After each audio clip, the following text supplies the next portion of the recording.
Buongiorno a tutti e bentrovati nella mia cucina. Oggi voglio continuare sul filone delle cotture a bassa temperatura. Ogni tanto ne inserisco una perché, ripeto, è un tipo di sistema molto interessante. Oggi cosa faccio? Voglio pastorizzare le uova con guscio, queste, per poter fare determinate preparazioni.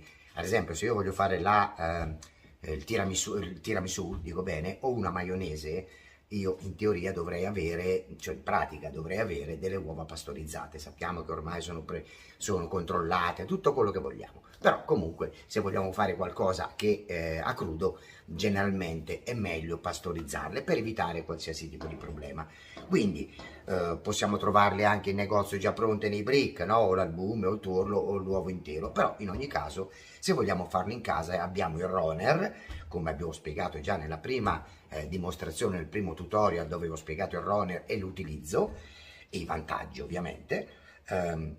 Io dovrò fare delle cose mie e quindi andrò a pastorizzare 2 uova intere. Allora, ci dobbiamo raccomandare di 2 cose. Prima di tutto che le uova siano fresche, freschissime, dove poi quelle che noi acquistiamo generalmente sono già controllate perché sono marchiate e tutto, però in ogni caso accertiamoci sempre. E quando andiamo a pastorizzare abbiamo bisogno di un'uova a temperatura ambiente, più che altro perché non allunghiamo i tempi. Tutto qua. Come funziona il tutto?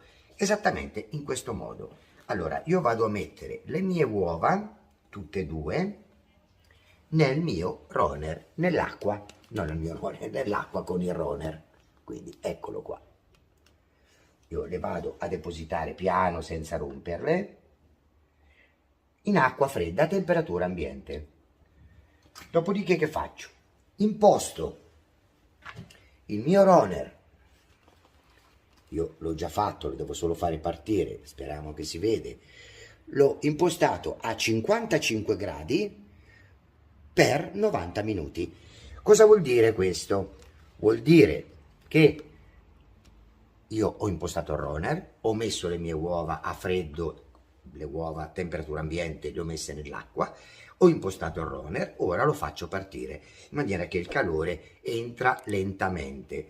Quando arriverà, come è giusto che faccia il Roner, alla sua temperatura, automaticamente partirà il tempo che noi gli abbiamo dato e andrà in questo caso per 90 minuti.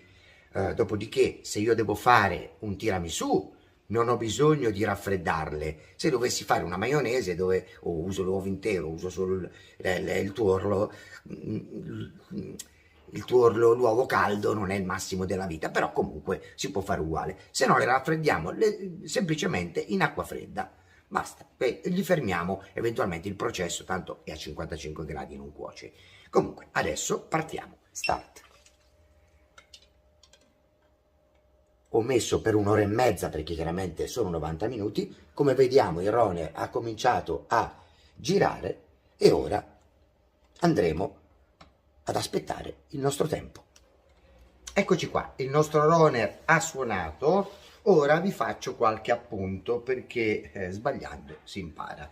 Allora, io di solito quando faccio la pastorizzazione di questo tipo di uova con guscio con Roner ne faccio parecchie, no? Faccio 7, 8, 10 in maniera tale che col movimento dell'acqua le uova non vanno a sbattere. In questo caso, avendone messe solo 2, mi sono accorto che mentre viaggiavano, mentre cuocevano, pastorizzavano e l'acqua girava, toccavano fra di loro, difatti una si è rotta. Allora io cosa ho fatto? Ho inserito un canovaccio in maniera tale da non farle sbattere tra di loro. Adesso vediamo comunque il risultato, Stando attenti con delicatezza le vado a levare. Questa è quella integra che dovrebbe essere pastorizzata senza problemi. Questa qui invece è quella che si è leggermente spaccata, è molto gelatinosa, anche perché a 55 gradi non è che cuoce, però comunque l'albume è delicato, quindi si interrompe un po' la catena della protezione che il guscio dovrebbe avere in questa fase. Ora andiamo subito a vedere. Questa qui dopo la apro, ma tanto non la utilizzerò perché sicuramente non è non è come vorrei, si è rotta.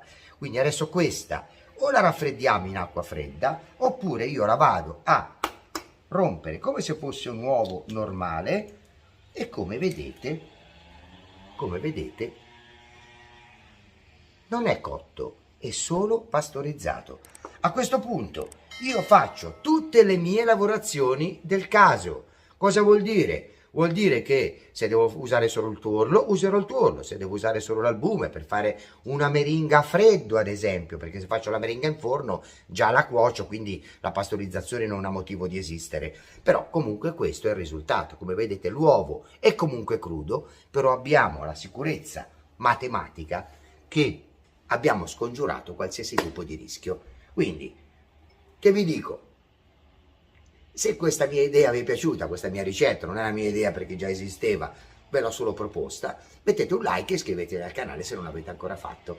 Che dire, alla prossima con nuove ricette sia in CBT e non, ok? Un abbraccio a tutti, ciao, alla prossima.